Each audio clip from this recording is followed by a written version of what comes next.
from our tourism manager for Wicomico County Recreation, Parks, and Tourism, Kristen Goller. She's worked within Wicomico County's Recreation and Parks and Tourism Department since 2007 and has led the tourism division since 2015. Please welcome Kristen. Hi, thank you all for having me today. I know that I stand between us and lunch, so I will be very brief. Let me see. Oh, perfect. As Bill mentioned, my name is Kristen Goller. I oversee the county's tourism division, and I'm here to share with you some trends that we're seeing as far as funding for tourism, our impact on the community, and growth rates is how we're comparing to some of our Eastern Shore neighbors. Let me make sure this is working. So in tourism, we are funded through a dedicated hotel room tax. When someone comes into the community, they spend the night in one of our hotels, they pay a tax. It's 6%. A portion of that tax comes to fund us here at tourism. We then use that money to circle through and recruit events into our community. So in fiscal year 18, we brought in 43 events to the market.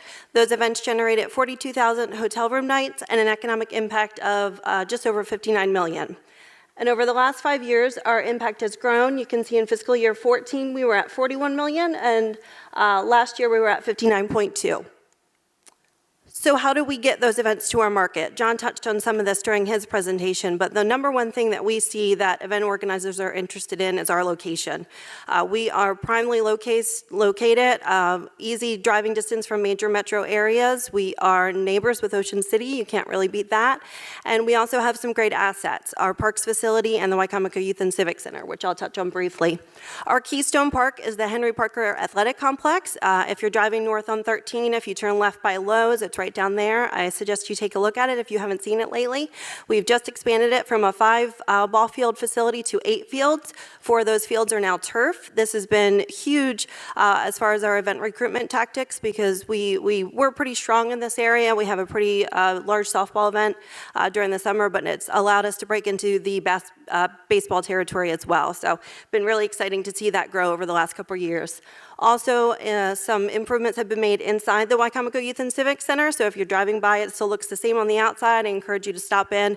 Totally new look on the inside. New seats in the arena, new paint, new everything on the inside. So that's been very exciting and a huge selling tool for us here at Tourism. So what's our place in the market? I've shared some of our assets, what we do. Where we've seen success in Wicomico County is in sports marketing.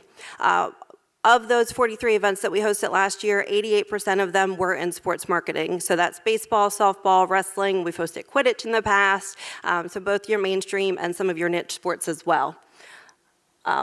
Those are just a few of our larger events that we've had.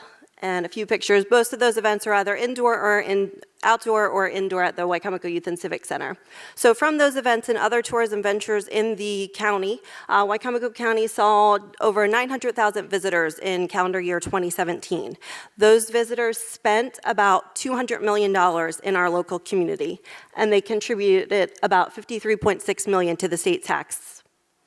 So what are they spending their money on? Obviously, most people who are coming into the market as visitors are spending the night in their hotels, but they also need to get here. So transportation is a big one as well, as is retail, attractions, and we're also seeing some growth in second homes. Because of that spending, employment in the county is going up in the tourism sector. They're nominal numbers because of the size of our county, but we are still seeing growth there, which is promising. And so how do we stack up? I've just shared some numbers there.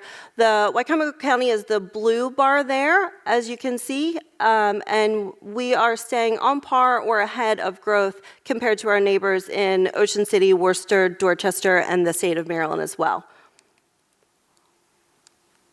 So our future trajectory, we are continuing to maintain and improve our facilities. The sports marketing industry and tourism in general is becoming a very competitive marketplace.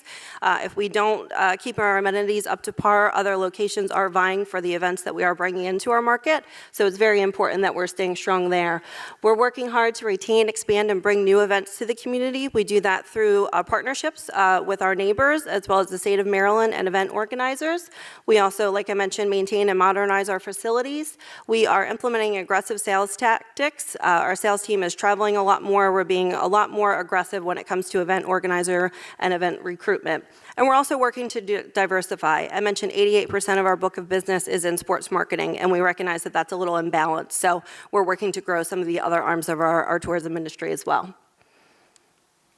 So our projected growth moving forward, we'd like to continue to see an uptick in our economic impact. In fiscal year 19, we're forecasting we'll land at about 63 million, and by 2021, we're hoping to land at about 81.5 million.